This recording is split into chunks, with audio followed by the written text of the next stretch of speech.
తాకట్టులో ఉన్న బంగారాన్ని విడిపించి ఆ రోజు ఆన్లైన్ రేటుకే మేము కొంటాం. Sharma gold company.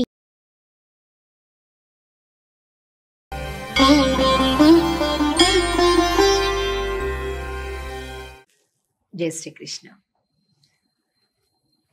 ఆండాళ్ తిరుప్పావై వ్రతంలో 5 రోజులు ముగిశాయి. ఇక 6వ రోజు 6వ పాశురం నుంచి 15వ పాశురం వరకు ఆండాళ్ తల్లి ఒక్కొక్క గోపికను, ఇంకా కొంతమంది చాలా పడుకుండిపోయారు, స్వామి దగ్గరికి వెళ్దాం రాండమ్మా రాండమ్మా అని పిలుస్తుంటే అలాగే కదలకుండా ఉండిపోయారు. మిగతా మొత్తం అందరూ కూడా కలిశారు, కానీ ఇక్కడ మాత్రం వీళ్ళు రాలేదన్నమాట. ఇంకా కొంతమంది ఒక 6వ పాశురం నుంచి ప్రారంభిస్తే 15వ పాశురం వరకు, అంటే మొత్తం 10 మంది గోపికలను నిద్ర మేలుకొలుపుతూ ఉంటుంది ఆండాళ్ తల్లి. ఒక్కొక్క గోపిక ఒక్కొక్క లక్షణం కలిగినటువంటిది. ఇందులో మనం ప్రధానంగా తెలుసుకోవాల్సిన విషయం ఏంటంటే, 10 మందిని కలుపుకొని వెళ్ళు. ఎక్కడికి? భగవంతుడి దగ్గరికి. భగవత్ కార్యములకు 10 మందిని కలుపుకో అని చెప్తుంది ఆండాళ్ తల్లి. ఇక పాశురాన్ని సేవిద్దాం. పుళ్ళుం సెలుం వినగాన్ புல் அரையன் கோயிலில் வெள்ளை விழிசெங்கின் பேரரவம் கேட்டிலையோ பிள்ளாய் எழுந்திராய் பேயுமுலை நஞ்சுண்டு கள்ளச்சகடம் கலக்கழிய காலோச்சி வெள்ளத்தரவில் துயிலமர்ந்த வித்தினை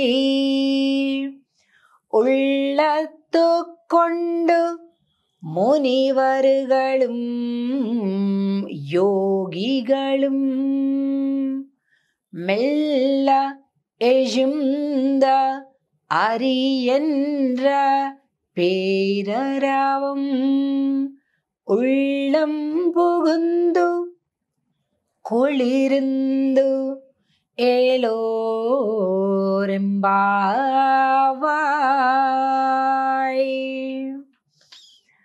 పుళ్ళుం సిలుంబినగాన్. అమ్మా, పక్షులు కూస్తున్నాయి కదా, తెల్లవారిపోయింది. మనం రాత్రిపూట ఏమనుకున్నాం? అందరం కలిపి తెల్లవారుజామునే అందరం కలిసి ఒక చోట స్వామి దగ్గరికి వెళ్దాం, వ్రతం ప్రారంభిద్దాం అనుకున్నాం. దానికోసం ముందుగా స్నానం చేయాలి.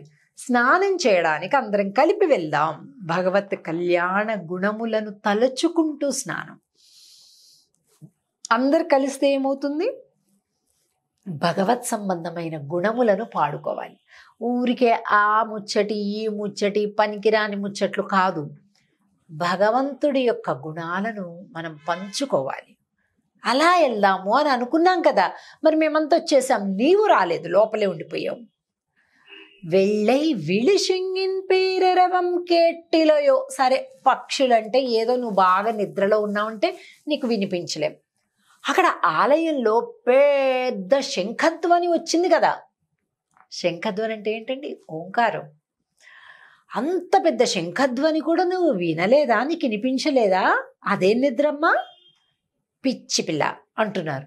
పిల్లాయ్, చిన్న పిల్లవి నువ్వు, ఇంకా నీకు తెలియడం లేదు, తొందరగా వెళ్ళాలి మనం. చూడు, చిన్నపిల్లలు తెలియక ఇంకా ఎక్కువసేపు నిద్రపోతుంటారు, అట్లా చేస్తుంటారు కదా. నువ్వు అలా చేస్తున్నావు. మరి రామ్మా, అందరం భగవంతుడి దగ్గరికి వెళ్దాం, కృష్ణుడి దగ్గరికి వెళ్దాం అంటున్నావు. అసలు ఏంటైంది? ఈ నందవ్రజంలో వర్షాలు లేవు. ఎందుకు?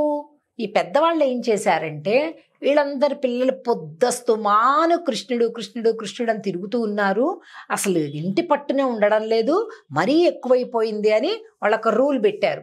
మీరు కృష్ణుడి దగ్గరికి వెళ్ళడానికి వీల్లేదు అని రూల్ పెట్టేశారు. కృష్ణుడికి కష్టంగా ఉంది, వీళ్ళకి కష్టంగా ఉంది, ఏం చేయాలి అని ఆలోచిస్తున్నారు. అంతలో నందవ్రజంలో వర్షాలు లేవు, కరువు కాటకాలు లేవు. భక్తుడిని భగవంతుడిని కలవనివ్వకుండా చేస్తే జరిగేది ఇదే, అరాచకం కదండి. కాబట్టి అలా అయిపోయేసరికి ఇక వీళ్ళేం చేశారు, అయ్యయ్యో ఏం చేయాలి, మళ్ళా దీనికి ఉపాయం ఎవరు, కృష్ణుడే. కృష్ణ ఏం చేయాలి చెప్పయ్యా అంటే, కన్నె పిల్లలతోటి ఒక వ్రతాన్ని నేను చెప్తా, మీ పిల్లలతోటి అది చేపించండి, అప్పుడు మంచిగా వర్షాలు వస్తాయి అని చెప్పాట. సరే మరి మా పిల్లల్ని పొద్దున్నే పంపిస్తాము, అందరు కలిపి వెళ్ళండర్రా, కృష్ణుడు ఎలా వ్రతం చెయ్యాలో చెప్తాడు అని అన్నారు. ఇంకేంటి ఆనందం, ఆ వ్రతం ఏమిటో వర్షాలు ఏమిటో తర్వాత సంగతి, ముందు మనం కృష్ణుడిని చూస్తున్నామని వీళ్ళందరికీ సంబరం అంటే సంబరం. అలాగా అమ్మ రండి రండి రండి, ఇంకెంత మళ్ళా ఇలాంటి అవకాశం దొరకదు, మన పెద్దవాళ్ళు మనల్ని ఆపేస్తారు, స్వామిని చూడాలి, ఎన్ని రోజులైపోయింది కృష్ణుడిని చూడక అని ఒకరికొకరు ఇంకా అసలు తెల్లవారనే లేదు, ఇంకా చీకట్లుగానే ఉంది, అయినా పొలోమని చలిని లెక్క చెయ్యకుండా బయటకు వచ్చేసారు. ఆండాళ్ గోష్ఠి అంతా కూడా వీళ్ళని కలుపుకుంటున్నారు. ఈ లోపల ఉండేటటువంటి గోపికొకళ్ళని, అరే ఏమిటి ఇంతమంది వచ్చారు కానీ ఆ పిల్ల కనిపించడం లేదేంటి అని అనుకొని చూశారు. వెంటనే ఆ ఇంటి ముందుకొచ్చి ఆగి ఇలా పాడుతున్నారు ఈ ఆరో పాశం. అమ్మా, తెల్లటి శంఖధ్వని వినలేదా, అర్చకులు తాళం చెవులు పట్టుకొని ఆలయాలకు వెళ్తున్నారు, చూడలేదా, నీకు ఆ శబ్దం వినిపించడం లేదా, అక్కడ ధ్వజస్తంభం పైన గంటలు మోగుతున్నాయి, వినిపించలేదా అని అన్ని గుర్తులు చెప్తున్నారు. అబ్బా ఇప్పుడే ఎంత తెల్లారింది, కాసేపు పడుకుంటాలే అన్నట్టుగా ఆ లోపల గోపికంటే, లేదు తల్లి చూడు అయ్యగారులందరూ తాళా చేతులు పట్టుకొని గుళ్ళకి వెళ్తున్నారు తెరవడానికి అని చెప్తుందనమాట. పిల్లరయన్ కోయిలిల్ వెள்ளై విళసింగిన్ పేరరవం కేటిలయ పిళ్ళాయ్ ఎజుందిరాయ్ పేయి ములై నంజుండు. అబ్బా లేస్తా, ఏంటి తర్వాత అంటే, అయ్యయ్యో పేయిములై నంజుండు కళ్ళచ్చగడం కల కజియక్కాలోచి వెళ్ళత్తర వెళ్తుయిల మరంద విత్తినాయి. స్వామి పూతన సంహారం చేశాడు కదా, ఆ ఘట్టం పాడుకుందాం రా. శకటాసురుణ్ణి సంహరించాడు కదా, ఆ లీలలు తలుచుకుందాం రా.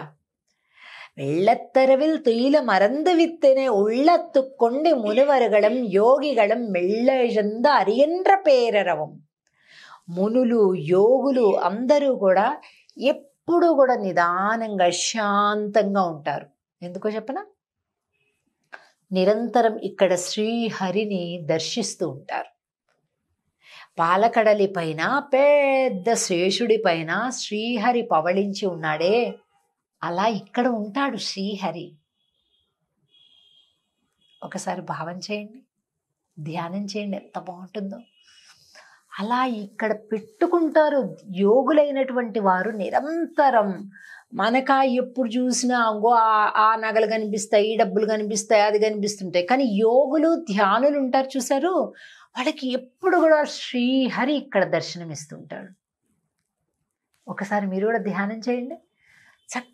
చక్కటి ప్రశాంతమైన నీలిరంగు సముద్రంలో పెద్ద ఆదిశేషుడు, దానిపైన లక్ష్మీనారాయణులు ఇద్దరు కూడా పవళించి ఉంటారు. ఆయన చిద్విలాసంగా చిరునవ్వులు నవ్వుతూ ఉంటాడు. కాంతితో అమ్మవారు వెలిగిపోతూ ఉంటుంది. అలాంటి వాతావరణంలో ఆ రూపాన్ని దర్శిస్తూ ఉంటారు ఎప్పటికీ. అప్పుడు ఏముంటుంది, హరి హరి హరి హరి హరి, హరినామము చల్లగా ఉంటుంది హృదయంలో, హరి దర్శనం చల్లగా ఉంటుంది హృదయంలో. అందుకని ఆ స్వామికి ఆటంకం కలగకూడదు. మనం ఏమైనా పిచ్చి మాటలు మాట్లాడితే, పిచ్చి ఆలోచనలు చేస్తే ఈ స్వామికి బాధ కలగదు. అందుకని నిదానంగా శాంతంగా ఉంటారు మహర్షులు ఎప్పుడు కూడా. అమ్మా, ఆ స్వామిని మనం కూడా అలాగే శ్రీహరిని మనస్సులో ధ్యానం చేస్తూ హరి హరి హరి అనే స్వామి కీర్తనలు పాడుదాం. భలే సంతోషంగా ఉంటుంది. రా తల్లి అంటూ పిలుస్తున్నారు లోపల గోపికని. ఈవేళ కాలంలో మనం మన పిల్లలకి కనుక ఇటువంటి ఒక ధ్యానాన్ని, ఇటువంటి ఒక మార్గాన్ని, అందులో ఉండే ఆనందాన్ని కనుక తెలియజేసినట్లయితే అసలు ఎంత బాగుంటుందండి. పిల్లలు పాడైపోతారా? పిల్లలు చేయి దాటుతారా? పిల్లలు ఎరోగెంట్గా ఉంటారా? ఉంటారు. ఆధ్యాత్మికత అనేటటువంటిది పాత చింతకాయ పచ్చడి కాదండి. అనేక రకాల శారీరక మానసిక రోగాలకు చికిత్స ఆధ్యాత్మికత అనేది. సనాతన ధర్మంలో భగవంతుడి నామం గుణగానం అనేటటువంటిది చేసేవాడికి ఎన్ని రోగాలకి దూరంగానూ ఉంటాడు. శారీరక మానసిక రెండు. కనుక మరి మనకు కూడా ఎన్నో రోగాలు ఉన్నాయి. లోకంలోని జింజాటాలన్నింటినీ మోసుకొని తిరుగుతుంటాం మనం. అలాంటి వాటన్నింటినీ కూడా మనము దాని నుండి బయటకి తీసుకొని ఆధ్యాత్మిక మార్గంలో మనల్ని మనం సరిదిద్దుకునేటటువంటి ఒక అవకాశం తిరుప్పావై వ్రతం మనకిస్తుంది. ఆచరిద్దాం, అనుసరిద్దాం. జై శ్రీకృష్ణ. ఆండాల్ తిరువడిగళే శరణం. జై శ్రీకృష్ణ.